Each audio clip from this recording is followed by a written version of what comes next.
Kaixo, guk dibertsio bateko laugarren taldea gara. Gure proiektua garajea da. Bere funtzio nagusia lehenengo pisutik bigarren pisura edo bigarren pisutik lehenengo pisura kotxe garraiatzea da. Erabili ditugun materialak kartoia, papera, kortxoa, bonezatibak eta sokazatibak izan dira. Erabili ditugun erramientak, kuterrak, guraizeak, erregela eta metroa izan dira gehienak. Bi kolore desberdinez margotugu. Beltza, posteak, ascensorea eta goiko kapa egiteko eta berdez gainontzeko guztia. Gure arazo izan da hemen natazkat iten zela eta ez dela egotzen.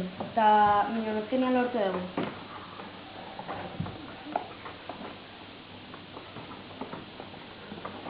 Gero bai jarri genuen 2 kilo aguantatzen zitula. Beste baldintza bat zen hori, aguantatzea. Beraz, aguantatzen du, ikusten dugu, barruan 2 kilo bainako zer daudela, pixuak daudela. Kilo bat kaja batean eta kilo bat bestean. Bueno, hau da gure. Oso ondo, betetzen du eskatutako orduan.